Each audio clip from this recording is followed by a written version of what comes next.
got the... All right, what all else right. do you want me to buy for it? Not everything yet.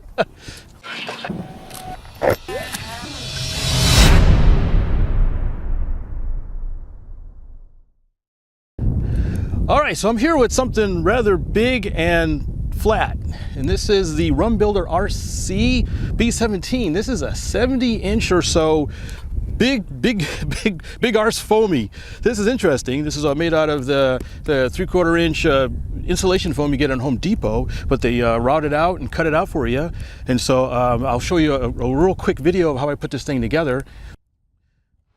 The Rum Builder B17 is basically one big jigsaw puzzle that keys together. Try fitting the pieces together. You can see that it's a relatively simple design. With the wing on a flat surface, insert the hardwood spar into the wing slot. Then glue in place with hot glue. Next, glue the wing halves together and add a little more glue to make sure there is a strong bond. Trim the motor cutouts for the firewall mounts, then attach the vertical supports and lower center spline. All the control surfaces are attached with fiber tape. The kit comes with pre-cut servo cutouts that are sized for 9-gram servos. Be sure both elevator servos are facing in the same direction. I glued in the motor mounts with epoxy instead of hot glue for extra strength. I also added some extra epoxy to the center wing spar joint. Z-bend wire with easy connectors are used on all the control surfaces.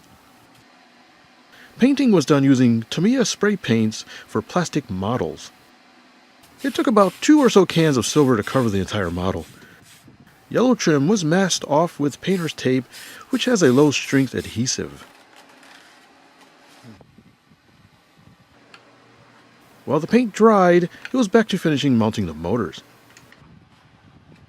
I used 1000 kV 300-watt motors for initial twin motor setup. Servo and motor wires are hot glued to the wing spar. The 1/17th scale decals came from Cali Graphics. These are peel and stick vinyl decals and add a lot of character to the model. So now that you've seen how it goes together, let's see how this thing flies. This is going to be interesting. You notice it's a B17, but it's only got 2 motors. So I'm going to try it on 2 motors, what they recommend, and then if that works okay, then I'm going to go to 4 motors and see how that works. Now, this is going to be the first flight, so I don't know. Hopefully I got the CG right. They weren't very specific on that, so I'll have to see how well my guesstimation works. But I'm really looking forward to flying this thing. This should be interesting. But before it could fly, I had to sort out a radio problem, which turned out to be a programming error. Okay, all right, now we got the throttle set correctly. I can't believe this channel was reversed. So, check the controls, up, down, right, left rudder. All right, hopefully the balance is right. If not, hopefully I can get at least the tall grass. All right, B17, lucky lady, don't let me down. Ha! It's up! And it's flying. Yeah, the CG looks pretty good. Throttle back a little bit, come in for a close pass.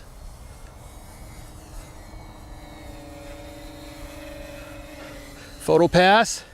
It's a little interesting on the roll.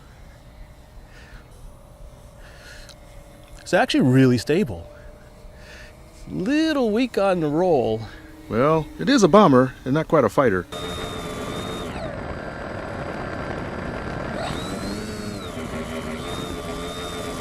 Take a little low pass. Within seconds, flying the B-17 was second nature. Extremely easy and forgiving. So what kind of climb it does. This is interesting.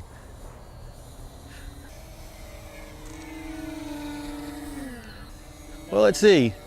Let's go up, go out, left rudder, stall turn. Oh, that's not bad. Go out, right rudder, stall turn.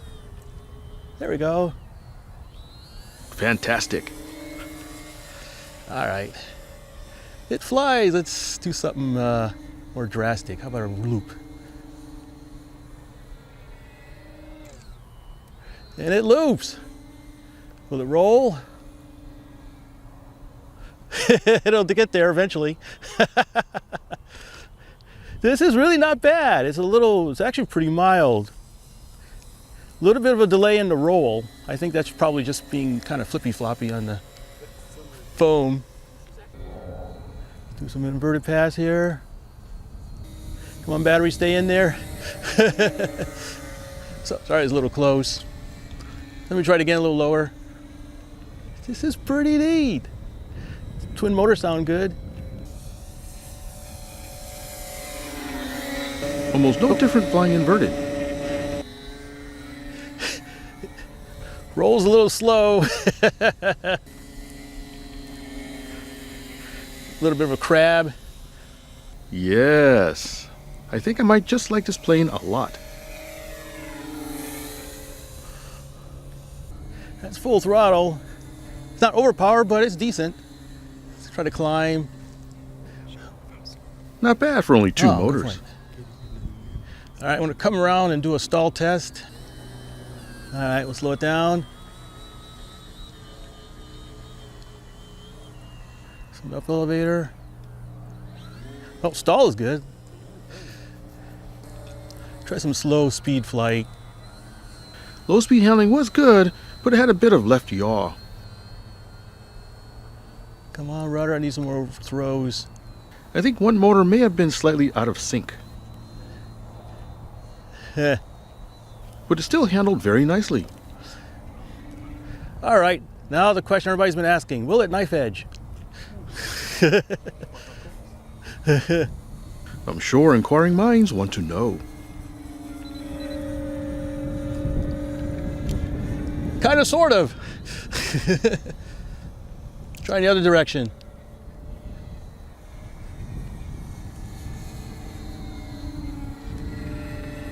No, not quite. Need more rudder.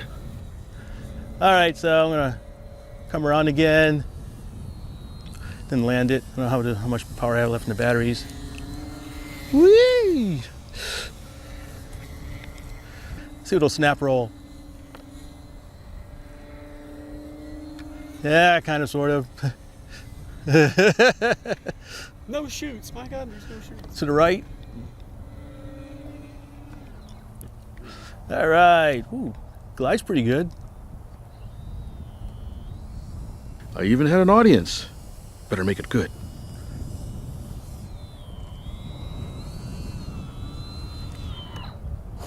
It's got brakes. That's pretty neat. Yeah. That's not bad. So it flew, and actually it flew pretty good. I actually was surprised how stable it was. I thought it being kind of a little flippy floppy, it might be kind of not so precise on the controls, but actually I was quite impressed. It's very, very stable. Actually, looks like I nailed the CG. That was just fantastic. I might even be able to use a lighter battery pack. The power is good. I wouldn't say overpowered by any means, but it's a bomber, right? So you don't exactly need to go vertical, but power is quite adequate on the two motors. So I'm pretty happy with that. It'll be really interesting to see what it does on 4 motors. But these two motors are actually quite good with the 9.6 prop, excuse me. I think the only criticism is I think I'll tweak up the controls a little bit. I think the aileron is a little bit mild and it needs a more rudder authority. The rudder is fine, but I think for my taste, I think I like a little more rudder authority and maybe a little bit snappier, at least on high rates on the ailerons. But that said, it actually flies a lot like a trainer. The thing is just goes where you point it. Doesn't really self-correct like a trainer, but other than that, it's very easy to fly. And it slows down really well, despite having pretty much no airfoil, flat plate. Very easy to see. The paint scheme is fantastic. I'm really glad I chose the scheme. It's a fun plane. I look forward to flying it out here at Best all weekend. Join up with the other people and having a really, really good time with this plane. It was time to try the Rum Builder B-17 with all 4 motors, and the place was the first ever Flight Test Texas event. This well-known event from the popular YouTubers came to the Lone Star State where hundreds of participants invaded a private, full-scale airport just outside Austin. There were community build tables and every conceivable type of model airplane in attendance. this will be the perfect place to test fly the fully motored model. Okay, I'm here at Flight Test, Texas, and I thought what better place to try out the newly remotored Rum Builder B17, that is, than at Flight Test. So now I got 4 motors on this thing, and I've got it rewired. It's kind of a mess of a wire and kind of a rat's nest on it, but hey, crude but effective. So we got 4 motors, we got 4 turning, I can go into the 7-inch props, so this will be the first flight on the 4-motor version. The 2-motor version did really well, so I'm really looking forward to this. So I hope this does just as well. It should be very interesting. So without any further ado, let's give it a try. For launch, I recruited my friend Richard to do the honors. I wanted to be ready for anything.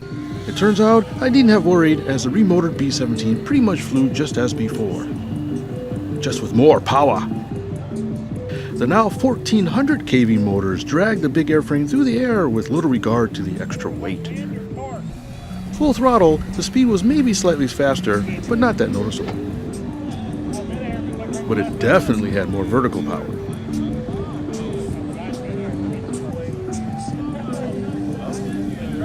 With 4 motors, it really had character. Just like before, loops were easy. And rolls were on its own time schedule. So the extra weight was not an issue, but the extra power was a welcome addition.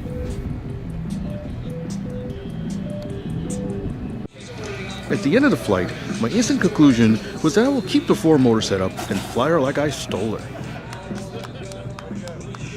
Just as I landed, one of the designers, Matt Vaudrin, stopped by to gawk at my take on his creation and discuss the finer points of large-scale profile airplanes. We both agreed that the planned mass flight of B-17s the next day was gonna be epic. With the flight test crew filming, we attempted to put up at least 8 of Matt's profile B-17s, plus a few extra random bombers. Even Matt was there with, some extra protection. I wonder if there's something he wasn't telling me about. Even Flight Test's own Josh Bixler couldn't resist joining in on the fun. Matt's prototype B-29 was delegated as lead bomber and would lead the pack, in theory. The go sign given, we were off.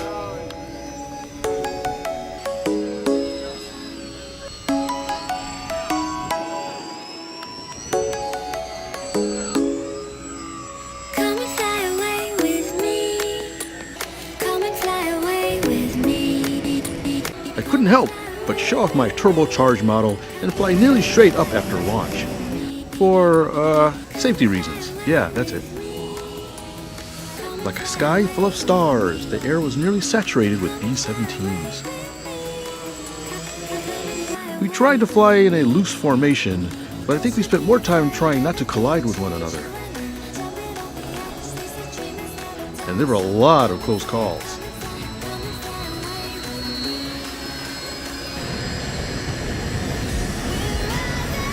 By a lot, I mean nearly every 2 seconds.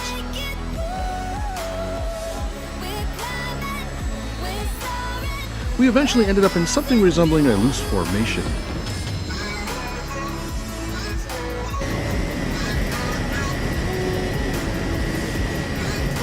But for 2 people, their formation got a little too close.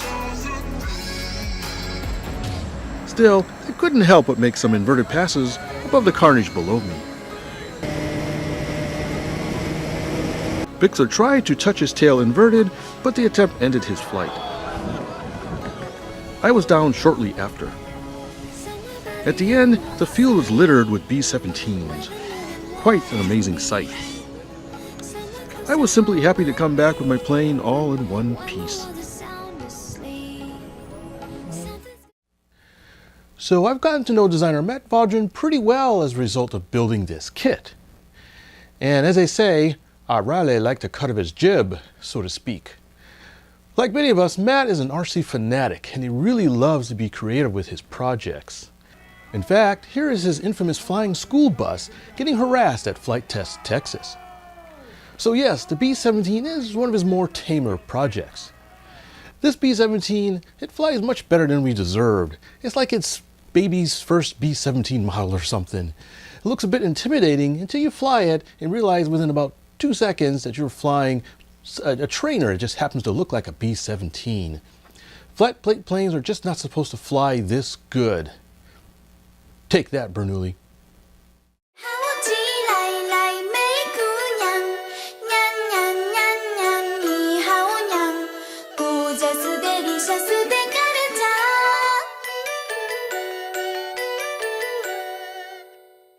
You got a ring around your face. Yeah, that's it. Find another country. You look like the dog is Spaceballs. Barf.